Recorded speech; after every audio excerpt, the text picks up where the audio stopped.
Voilà, bonsoir à chacun et à chacune. Je vais prier pour remettre ce temps entre les mains du Seigneur. Et on sait qu'on adore et qu'on sert un Dieu vivant. Donc c'est avec joie que je vais remettre ce moment, ce temps de la parole de Dieu. Seigneur Jésus, merci parce que c'est toi qui es le roi des rois.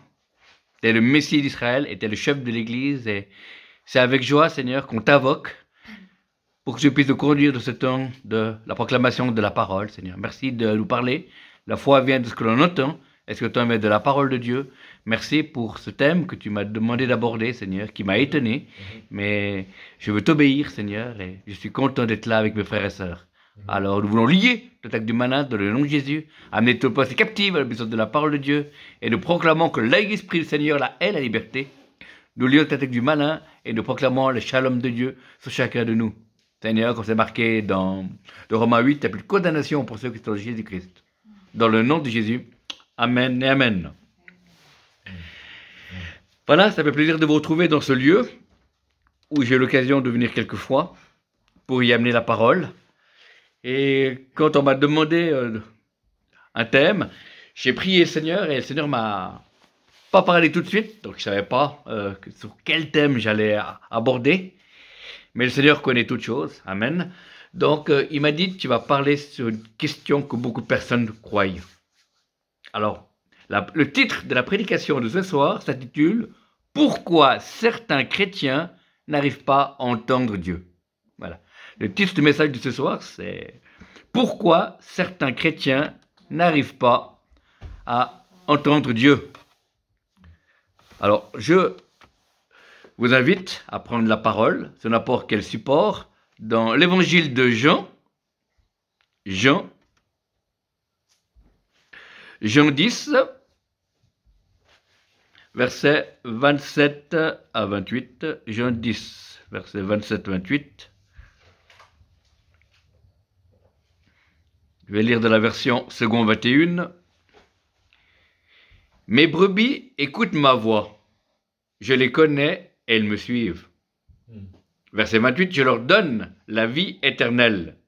Elles ne périront jamais, et personne ne pourra les arracher de ma main. » Amen. Mes brebis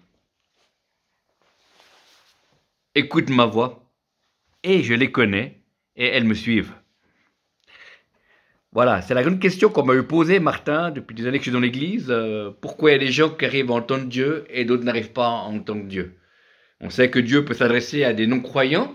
Il y a des gens qui ont entendu la voix audible de Dieu. Des gens croyants comme non-croyants ont entendu des mots. Hein. C'est arrivé à un serviteur de Dieu avant qu'il soit chrétien. Ne fais pas ça. Et il ne l'a pas fait. Après, ça l'a protégé. Après, il y a eu un appel sur sa vie. Et après, il est rentré dans le ministère pastoral. Amen. Mais il a entendu une seule fois la voix audible de Dieu. Et pour tous ceux qui ont entendu la voix audible de Dieu, pour les personnes qui, avant ou après, sont devenues chrétiens, c'est pas le signe d'une maturité spirituelle. Amen. Là, c'est plutôt des avertissements. C'est comme un cri où Dieu est la personne pour avertir cette personne et il parle d'une manière audible. Donc, Dieu peut s'adresser à des non-croyants, hein, par des rêves. Il y a eu particulièrement à l'époque du Ramadan, beaucoup de chrétiens prient et beaucoup de personnes musulmanes ont des rêves et des songes de Yeshua, notre Messie. Amen. Voilà. Et la première question, parce qu'on parle ici d'enfants de Dieu, donc c'est des gens qui ont passé par une nouvelle naissance, qui ont accepté Jésus-Christ comme leur Seigneur et Sauveur, qui se sont fait baptiser d'eau, qui sont certains baptisés du Saint-Esprit, certains d'autres pas, mais ils ont leur nom inscrit dans le livre de vie et quoi qu'il leur arrive, ils seront pour l'éternité avec Jésus. Amen. Comme nous tous. Alléluia. Et j'ai dit, Seigneur, mais comment je vais pouvoir parler de cela? Et il m'a dit, voilà, je vais te donner déjà le premier point. Pourquoi certaines personnes n'entendent pas Dieu? Il y a des gens qui ne sont pas nés de nouveau dans nos églises. Et c'est ça, déjà, pour commencer. C'est pas parce que ça fait 25 ans que tu es dans une église que tu es forcément né de nouveau. Je donne un exemple concret. En 1989, pour les Français, 89 pour les Suisses, j'ai eu l'occasion de faire Jeunesse en mission. Et on est allé en Belgique pour faire de l'évangélisation. Et il y a quelqu'un de l'équipe de mon staff a parlé avec un fils d'un des anciens, et on a parlé de la foi, et tout d'un coup, il a vu que cet homme n'était pas né de nouveau, et après, j'ai eu l'occasion de parler avec lui, et le lendemain matin, il a donné sa vie au Seigneur, avec mon collègue qui lui a parlé, voilà. Donc, c'était intéressant de savoir que ce garçon était né dans l'église, il était fils d'ancien, et ça faisait plus de 20 ans qu'il était dans une église, plus de 20 ans que des personnes, des serviteurs de Dieu venaient loger chez eux, et il n'était pas né de nouveau. Voyez, donc ce n'est pas le fait que vous soyez dans l'église qui fasse que vous soyez enfant de Dieu. Amen. C'est la rencontre personnelle avec Dieu, c'est la nouvelle naissance qui n'est pas automatique. On ne naît pas chrétien, on le devient. Amen. Voilà. Donc il doit y avoir une conviction de péché, et après, on doit recevoir le Saint-Esprit qui nous donne la paix, l'amour et la joie. Et il y a quelque chose de surnaturel qui nous pousse à lire la Bible, qui nous pousse à aimer la prière, qui nous pousse à aimer les frères et sœurs, même s'ils ne font pas partie de la même famille que nous. Et ce sont ça les symptômes, les symptômes de personnes nées de nouveau. Et ils lisent la Bible, quelque chose les pousse, comme moi, à ma conversion. Je lisais la Bible, mais je ne comprenais pas ce que je lisais. Quand on tombe dans les nombres, quand on tombe dans certains livres de la Bible qui sont bons, mais on ne comprend pas. Mais quelque chose me poussait à lire ce livre, et c'était un signe comme quoi Dieu m'avait sauvé, m'a fait passer des ténèbres à la lumière. Donc on ne va pas s'attarder dessus, mais c'était bien quand même de citer que la question à se poser, si vous n'entendez pas Dieu, êtes-vous né de nouveau? As-tu une relation ou une religion avec Jésus? Amen. Et si tu as une religion, tu peux te demander pardon à Dieu, et s'il confesse nos péchés, il est fidèle et juste, nous pardonner et nous purifier toute iniquité, et l'inviter dans son cœur pour devenir une nouvelle créature. C'est à la fois, c'est merveilleux. Donc voilà, c'était quelques mots, on ne va pas s'attarder sur ce premier point. Et le deuxième point, pourquoi les gens n'entendent pas Dieu? Il y a plusieurs sous-points, mais pour commencer, il y a le stress. Amen. Nous vivons dans un monde de stressés, aussi bien de la société, dans nos familles et dans l'église aussi. Et dans le stress, on n'a pas le temps d'écouter Dieu. Ou plutôt, on n'arrive pas à écouter Dieu. Et beaucoup de personnes viennent vers moi pour dire, mais j'ai un problème, dis-moi ce que Dieu dit. Voilà. C'est assez violent quand on nous demande ça. Ça m'arrivait concrètement dans une réunion, un couple vient vers moi et dit, est-ce qu'on doit vendre toute maison? Dis-le-moi. Là, qui a une relation avec Dieu. C'était un poids qui est venu sur moi. J'ai béni ces personnes, j'ai prié pour elles, mais je n'ai pas prophétisé là-dessus. Voilà, il y a même quelqu'un qui m'a dit, dis-moi le nom de ma future femme. Non, désolé, je n'ai pas de révélation et je ne peux pas prendre le risque de cela. Donc, les gens sont stressés et c'est dans le stress qu'on n'arrive pas à entendre Dieu. Et beaucoup de personnes sont stressées et avant tout, ils doivent arriver à se calmer intérieurement et pouvoir, c'est le calme et la confiance qui est notre force de dire à la parole de Dieu. Et dans le stress, on ne peut pas entendre Dieu. Voilà, il y a aussi la peur, la peur actuellement avec l'Ukraine, ce qui se passe, la peur d'une attaque atomique, tout ça. Alors, ce qui est merveilleux, ce matin, j'étais avec un groupe de personnes qui prient pour Israël, alléluia, on bénit Israël, et tout d'un coup, j'ai une vision ouverte, et j'ai vu l'Ukraine, et j'ai vu les armées de l'Éternel, il y avait les chars de l'Éternel qui étaient au-dessus de la frontière, tout autour de l'Ukraine, il y avait des anges, il y avait des archanges, il y avait différentes puissances qui étaient là, et ça entourait toute l'Ukraine, et la voix du Père s'est fait entendre, et dit, ça n'ira pas plus loin. Amen. Ça n'ira pas plus loin. Et puis après, j'ai dit, Seigneur, pourquoi ces anges sont là? Et Jésus m'a dit, c'est parce que les intercesseurs des nations priaient. Les gens priaient dans différents endroits, dans les pays arabes, dans les pays asiatiques, au Brésil. Les intercesseurs se sont levés, les anges sont venus. Et il y a comme une barrière, il y a comme comment expliquer, une protection, car c'est l'Éternel des armées. Et j'ai senti, ça n'ira pas plus loin. Voilà, c'est ce que j'ai vu ce matin, et je suis heureux et dans la paix. Et c'est beau de voir que ces armées de Dieu sont là. C'est biblique, puisque c'est Géasi, qui était avec le prophète, et la ville Samarie était assiégée, et Et tout d'un coup, le prophète, il prie, ouvre les yeux à ton serviteur afin que tu voies. Et il a vu voilà, ceux qui sont avec nous sont plus nombreux que ceux qui sont contre nous. Amen. Les armées célestes existent. Amen. C'est une réalité comme des armées terrestres.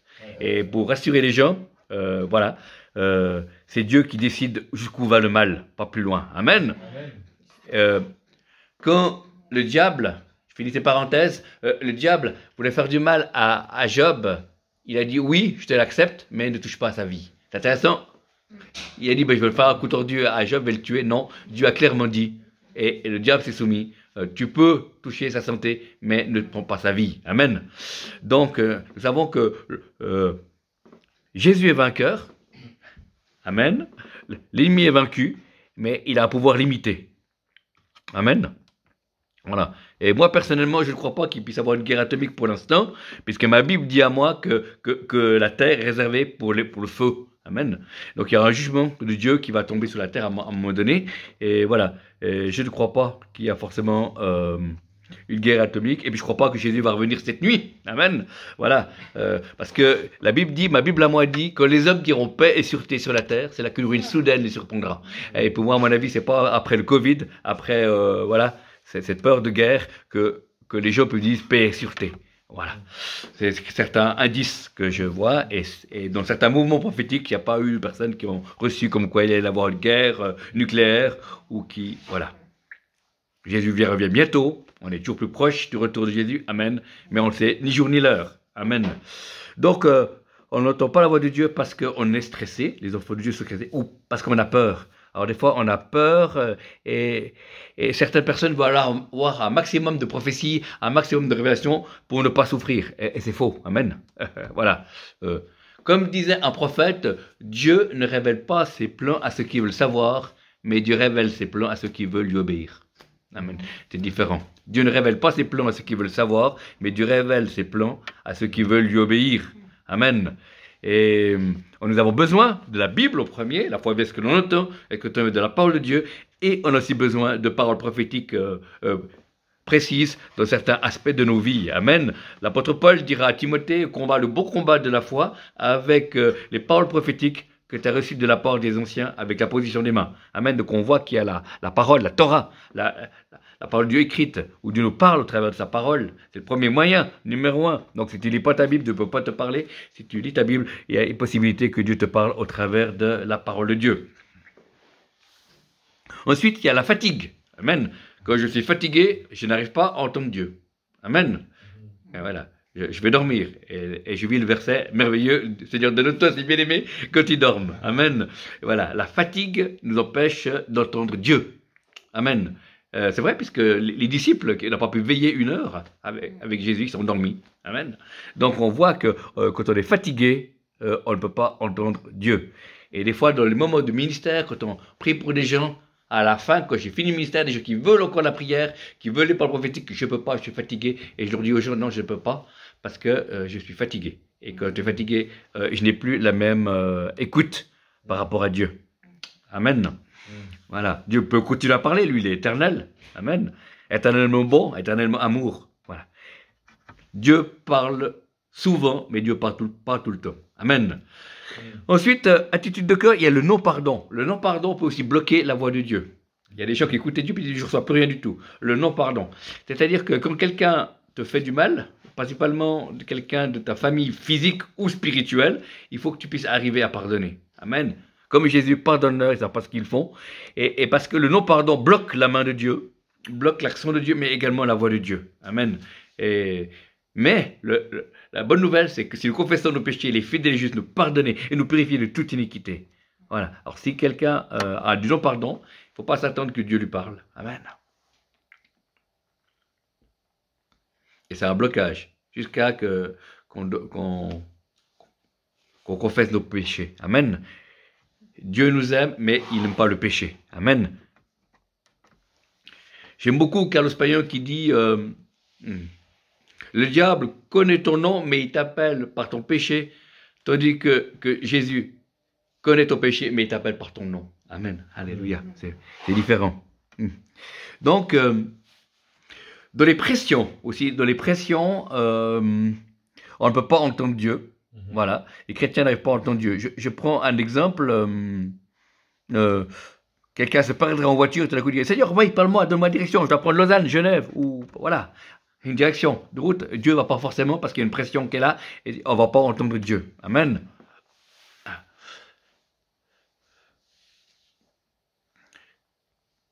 Des fois, Dieu nous conduit, peut nous parler, de ne pas prendre une route. Ça m'est arrivé une fois où j'allais prêcher le soir, où d'habitude c'est la route la plus facile que je finis mon travail en tant que chauffeur-livreur entre Morges et Genève, en Suisse.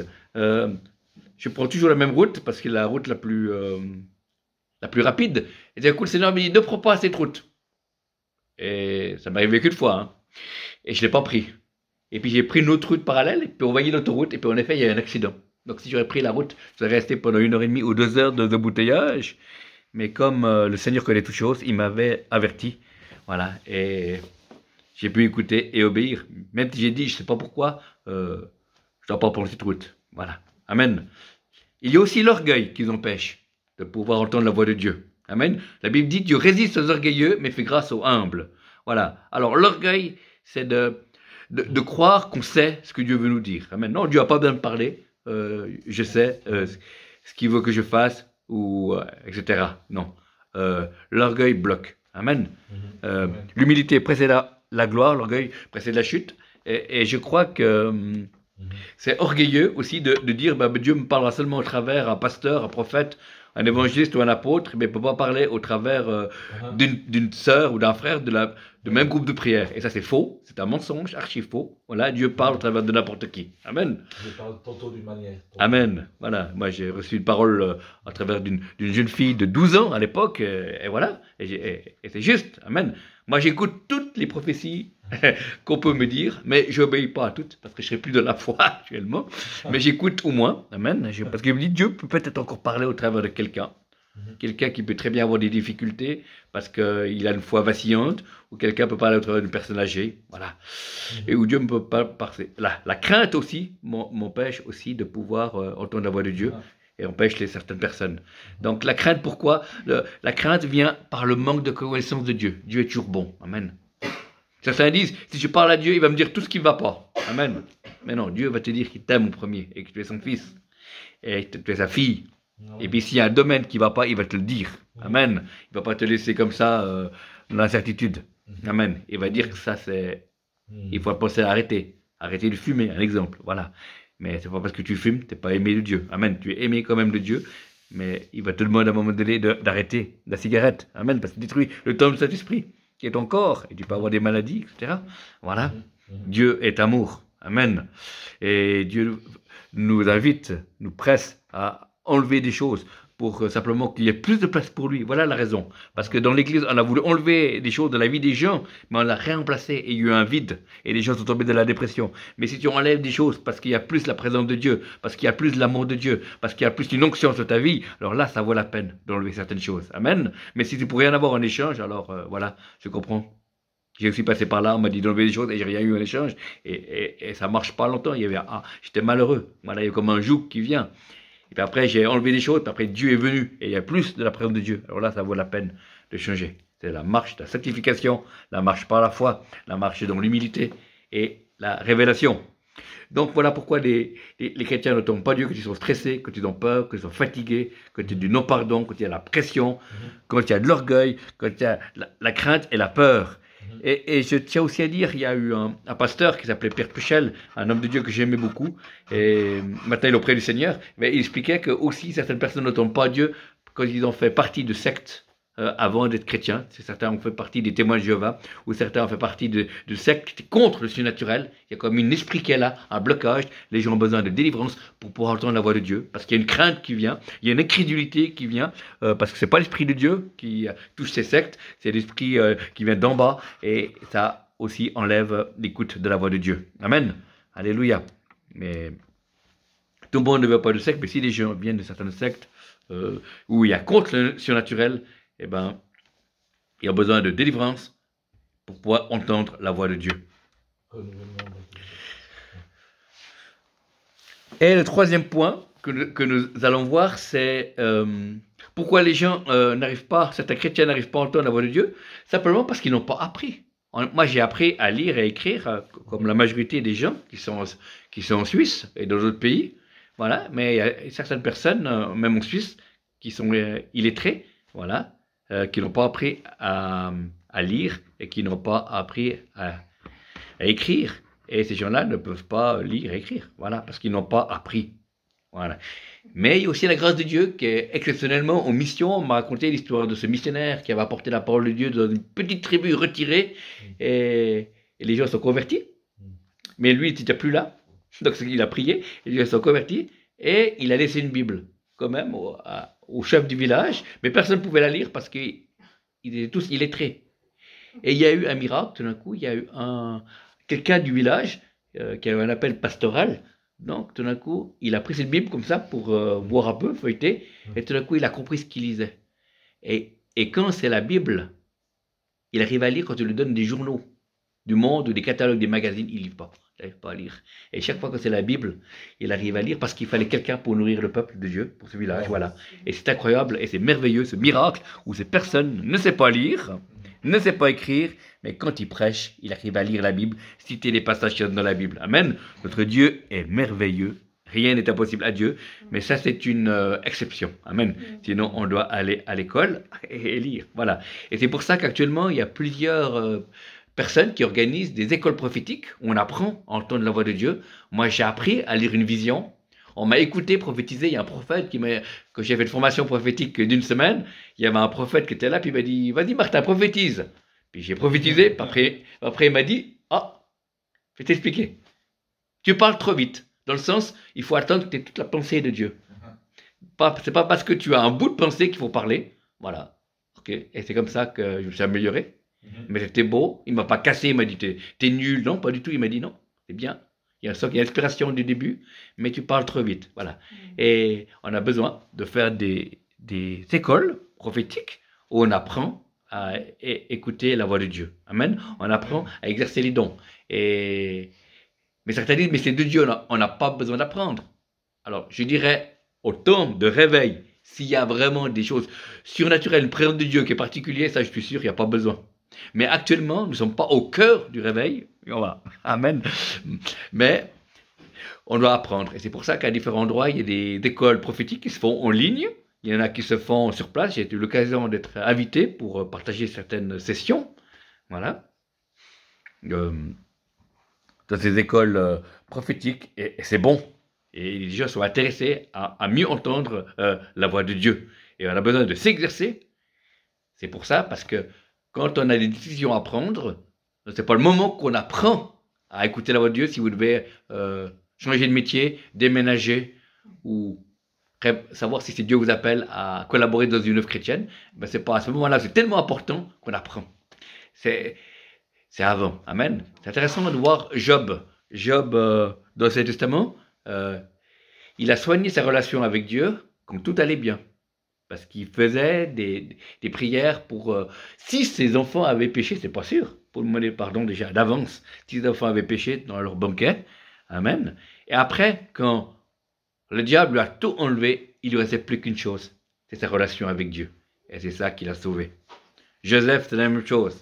Joseph, qui était en Égypte, qui était vendu par ses frères, ben lui aussi. Qu'il n'avait plus rien du tout, était vendu comme esclave, mais il a continué à avoir sa relation avec Dieu et à servir avec les dons que Dieu lui avait donnés, de révélation. Amen. Et le texte dit noir sur blanc, Dieu était avec lui. Chaque fois, quand il est mis en prison, quand il est... Là, c'est marqué, Dieu est avec lui. Amen. Donc, Dieu est avec vous, pas seulement quand tout va bien, mais des fois, quand il y a de l'opposition. Donc, on doit apprendre, voilà, apprendre à lire des visions, apprendre à prophétiser et s'arrêter de prophétiser quand il n'y a plus d'onction, quand il y a moins d'onction. C'est des choses qui sont qu'on doit apprendre, voilà. Et des fois, dans notre Église occidentale européenne, on a confondu le savoir et l'expérience. Si tu sais théoriquement comment prophétiser, automatiquement tu vas te donner des paroles. C'est insuffisant. C'est la théorie qui est juste. Mais il faut aussi des moments de pratique. Amen.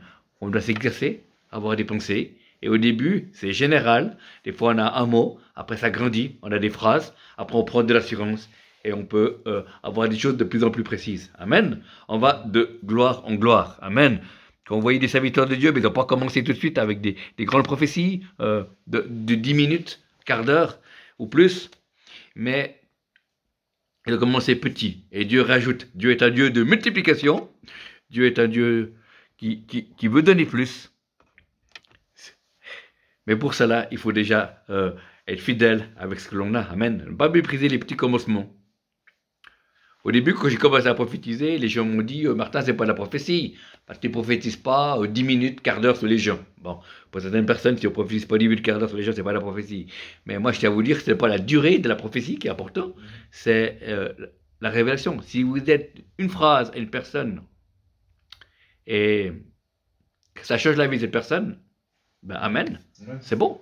Il n'y a pas besoin de faire une prophétie du style Psaume 119, qui est long. Mais oui, mais des fois, il faut.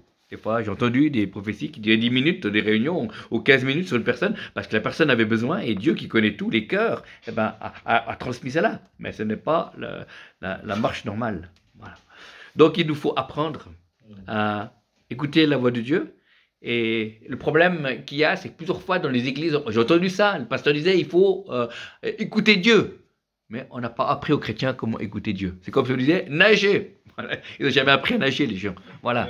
Donc l'ordre est juste. Amen. Le cœur des gens sont justes, mais on n'a pas appris comment faire. Et ils ont besoin de formation pratique. Et quand les gens commencent à prophétiser des petites choses, après, ils persévèrent, ils peuvent avoir des choses beaucoup plus précises. Amen. Et nous sommes tous appelés à prophétiser. On n'a pas tous un ministère de prophète, mais on peut tous écouter Dieu, ça c'est sûr. On peut tous exercer les dons de l'esprit, c'est sûr. Voilà. Et c'est glorieux, c'est merveilleux. Amen. Mais voilà, je crois que c'est ces 3 raisons pour moi que Dieu m'a mis sur le cœur. De ne pas être né de nouveau, avoir le stress, peur, fatigue, non-pardon, pression, orgueil et crainte. Et puis ne pas savoir comment faire. Il y a des gens qui ont un cœur sincère, mais qui ne savent pas, parce qu'ils doivent apprendre à prophétiser. On apprend. C'est pas de la sorcellerie, c'est quelque chose qui est... On a appris. Dans l'Ancien Testament, Samuel était à la tête des prophètes et des voyants. Donc c'est-à-dire qu'il y a des écoles de prophètes qui existaient. Amen. Il y a des écoles de prophètes dans l'Ancien Testament qui montrent qu'il y a une possibilité d'apprendre au travers de serviteurs de Dieu, la Samuel, qui apprenait les autres à prophétiser. Alléluia. Après, il y a la formation Élisée. Donc, l'autre a appris à prophétiser. Amen. Donc, il y a des choses qui s'apprennent. Et je crois que nous ne sommes pas meilleurs qu'eux. Si eux, ils ont appris, nous devons aussi apprendre. Il faut que l'Église d'Occident retrouve l'humilité. Amen.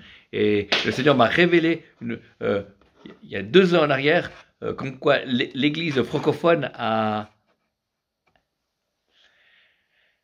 vit comme si elle avait tous les dons en action. Amen. Mais on ne les a pas en action, il faut les rechercher. Il faut rechercher la présence de Dieu, il faut apprendre à écouter la voix de Dieu. Moi, j'ai commencé par des prophéties d'encouragement. J'ai interviewé les gens pour savoir comment c'était juste, et certains disaient oui, ça me parle parce que j'ai reçu un verset biblique qui correspond, ou d'autres personnes ont prophétisé sur moi.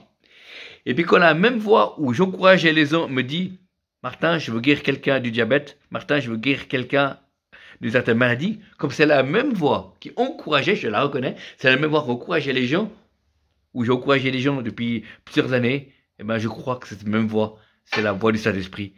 Et quand on dit, il y a des choses qui se passent. Amen. Parce que c'est Dieu qui le veut, pas parce que je le veux. Parce que c'est Dieu qui le dit. Amen. Et si Dieu le dit, sa main l'accomplit. Amen. On peut se tromper, on peut avoir des ratés, tout le monde ne sera pas guéri, tout le monde ne sera pas sauvé, la même chose, mais on veut qu'il y ait plus.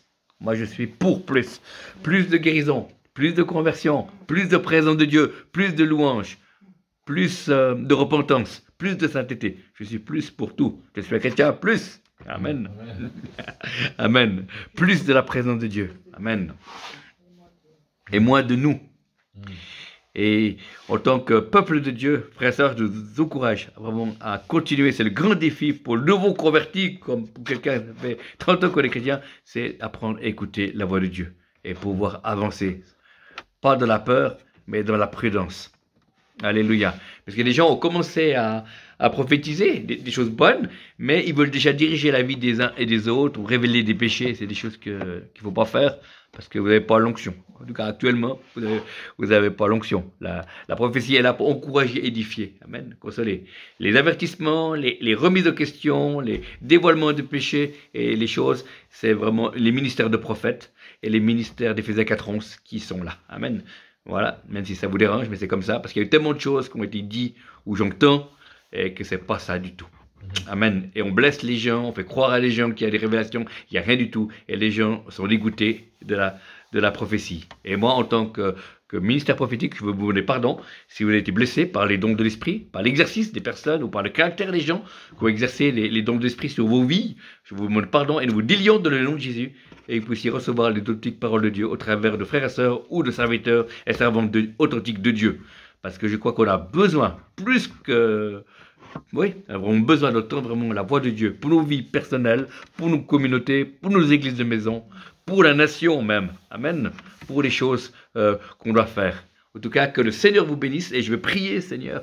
Je prie pour tous ceux qui nous regardent, pour ceux qui nous écoutent, afin que les personnes qui ont le stress, la peur, la fatigue, le non-pardon, la pression, l'orgueil, la crainte, eh bien, Seigneur, ces gens puissent déposer tout cela devant toi pour pouvoir t'écouter. Et pour ceux qui ne savent pas comment apprendre la voix de Dieu, mais qui puissent prendre des cours, qui puissent parler avec des chrétiens matures, afin qu'eux aussi puissent exercer. Puisque nous avons réussi à entendre la voix de Dieu, vous pouvez. Amen. Comme je le répète, vous ne pouvez pas forcément avoir un ministère de prophète, mais vous pouvez écouter la voix de Dieu, puisqu'on est tous sacrificateurs à la gloire de Dieu le Père, tous accès auprès du Père pour entendre.